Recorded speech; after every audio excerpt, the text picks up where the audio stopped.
আসসালামু আলাইকুম দর্শক, খুবই গুরুত্বপূর্ণ এবং জটিল একটি বিষয় আপনাদের সঙ্গে শেয়ার করার প্রয়োজনীয়তা অনুভব করলাম খুব দ্রুতই। কারণটি হচ্ছে, এই এপিসোডে আমি যে প্রশ্নগুলো তুলব তার উত্তর যদি কারো জানা থাকে আমাকে একটু জানানোর চেষ্টা করবেন, নিজেকে সমৃদ্ধ করার চেষ্টা করব।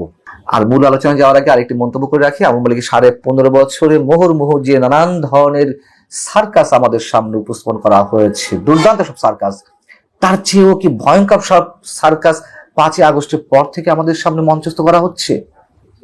নইলে যে বিষয়টি আলোচনা করতে চাচ্ছি তা হলো 5 বছর পর এসে ঢাকা দক্ষিণ সিটি কর্পোরেশন নির্বাচনে জনাব ইশরাক হোসেনকে কেন মেয়র ঘোষণা করা হয় আদালতের পক্ষ থেকে।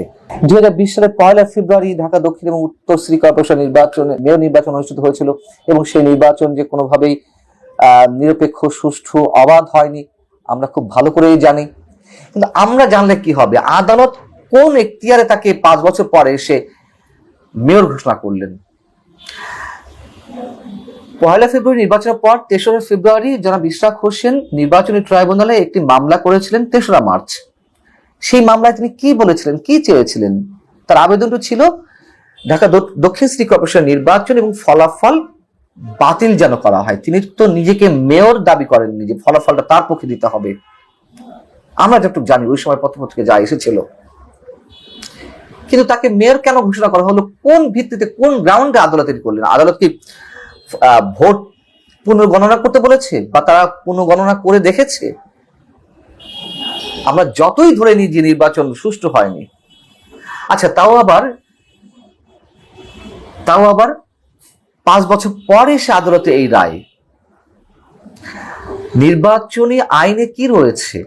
নির্বাচনী আইন অনুযায়ী ফলাফল গেজেট তো ঘোষণা করা হয়েছিল, তাপসকে মেয়র হিসেবে ঘোষণা করা হয়েছিল। আচ্ছা, গেজেট প্রকাশের 30 দিনের মধ্যে নির্বাচনী ট্রাইব্যুনালের সংক্ষুব্ধ প্রার্থী যারা নির্বাচন মানছে না বা ফলাফল মানছে না বা তার মনোনীত ব্যক্তিকে আবেদন করতে হবে। তো 1 ফেব্রুয়ারি নির্বাচন হলো, 2020 3রা মার্চ আবেদন করা হলো, নিয়ম অনুযায়ী 1 মাসের মধ্যে করেছে, যেহেতু গেজেটটা সাথে সাথে হয়নি, 2 দিন পরে হয়েছে। এবং বলা হচ্ছে মামলার পরবর্তী 180 দিনের মধ্যে তা নিষ্পত্তি করবে ট্রাইব্যুনাল, অর্থাৎ 6 মাসের মধ্যে। আচ্ছা, ট্রাইব্যুনালের ওই রায়ে যদি সংক্ষুব্ধ ব্যক্তি খুশি না হন তাহলে তিনি আপিল ট্রাইব্যুনালে যেতে পারবেন। সেখানে যাওয়ার পরে 120 দিনের মধ্যে এটি নিষ্পত্তি করতে হবে। এদিকে 4 মাস আর ওদিকে 180 দিন, 6 মাস, 10 মাস আর 2 দফায় 1 মাস করে যে আবেদন করার সময় 12 মাস, অর্থাৎ 1 বছরের মধ্যে মামলার আবেদন নিষ্পত্তি করতে হবে। কোন আইনে 5 বছর পর এসে এই মামলার রায় দেয়া হয়? আদালতের বিচারকরা তাহলে কোনটাতে সঠিক ছিলেন, আগের বিচারকরা নাকি এই বিচারকরা? কারা সার্কাস দেখাচ্ছে? যে কোনো এক পক্ষ তো সার্কাস দেখাচ্ছে, আমি বলছি না এই পক্ষ দেখিয়েছে, তাহলে তাদের বিরুদ্ধে কি ব্যবস্থা নেওয়া হবে? কিন্তু এই পক্ষের যে রায় সেটা তো নানান কারণে প্রশ্নবিদ্ধ। আগেরটা তো আর রায় আসেনি, দুঃখিত, আগেরটা তো রায় আসেনি, রায় দেয়নি, তাই না? কেন দেয়নি সেই প্রশ্নটা আমরা তুলতে পারি। বড় অদ্ভুত।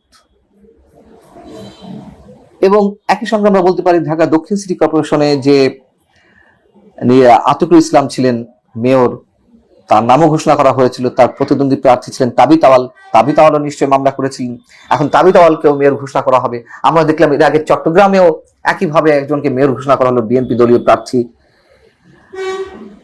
তারা হয়তো সত্যি ভোট পেয়েছেন বেশি, কিন্তু গ্রাউন্ডটি কি আমরা জানতে চাই।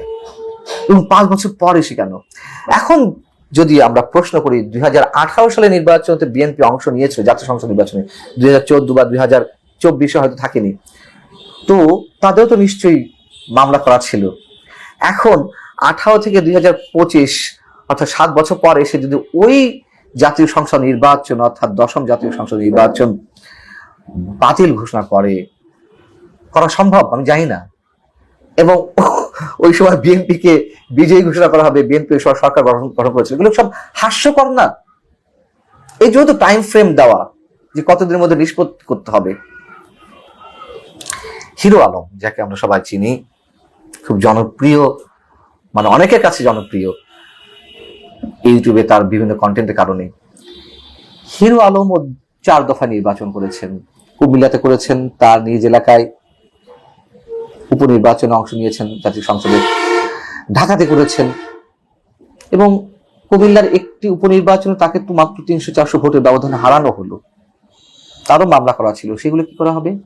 ইভেন সর্বশেষ পর্যায়ে এসে সাবেক তথ্য প্রতিমন্ত্রী আরাফাতে ইসলাম, মোহাম্মদ আরাফাত, তার প্রতিদ্বন্দ্বী প্রার্থী ছিলেন হিরো আলম, তাকে মারধর করা হলো নির্বাচন দিনে, এবং ওই সময় তার মামলা করা ছিল। হিরো আলমকে কি এমপি হিসেবে, সংসদ সদস্য হিসেবে আদালত রায় দিবে? দিবে না। আদালত শক্তিশালীদের পক্ষে থাকে, এটুকু আমরা দেখে আসছি, আমাদের অভিজ্ঞতায় বলে। এবং হিরো আলম গণমাধ্যমকে সেই কথাটাই বলেছেন, গণমাধ্যমের পক্ষ থেকে তার ফোনে তার সাক্ষাৎকার নিয়ে হয়েছে, তিনি সেটা বলেছেন যে আমি সাংবাদিক সম্মেলন ডাকবো। খুব ভালো, বাপের বেটা, দেখা উচিত।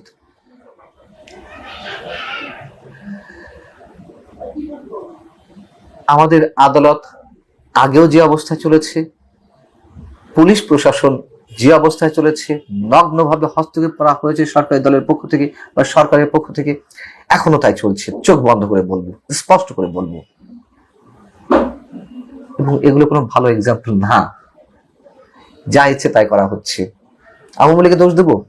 করেছে আওয়ামী লীগ তো অপরাধী নিঃসন্দেহে, কিন্তু কোন দৃষ্টান্ত স্থাপন এই সমাজে করতে পারলো না। যে বৈষম্যহীন সমাজ বিনির্মাণের কথা বলা হচ্ছে, গলা ফাটানো হচ্ছে, ফালতু কথাবার্তা সব। আর আদালতের বিচারকদের মেরুদণ্ড দেখেও আমরা অবাক হচ্ছি। পুলিশও একই অবস্থা আছে, আওয়ামী লীগের সময়কার মতন একই চিত্র তারা প্রকাশ করছে। এখনকার বিচারকরাও তাই করছে, শক্তিশালীদের পক্ষে থাকছে, ফোনের মাধ্যমে যেই নির্দেশনা যাচ্ছে সেই হিসেবে তারা কাজ করছেন, এর বাইরে তো কিছু না। নইলে আমাকে একটু বোঝানোর চেষ্টা করুন, যে প্রশ্নগুলো করলাম দয়া করে উত্তরটা দিন। 1 নম্বর হচ্ছে, তিনি তো আবেদন করেননি মেয়র হিসেবে নিজেকে দাবি করার, যদিও জনাব ইশাক হোসেনের আইনজীবী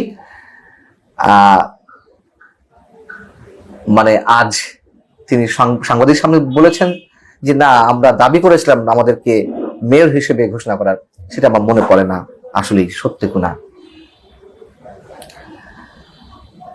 যাই হোক, যা কিছু হচ্ছে ভালোই হচ্ছে, আরো বেশি খারাপ হোক। আওয়ামী লীগ যা করেছে তার চেয়ে বেশি খারাপ হোক, ভয়ঙ্কর কিছু হোক, রাত আরো গভীর হোক, সেখান থেকেই নিশ্চয়ই নতুন সূর্য উঠবে।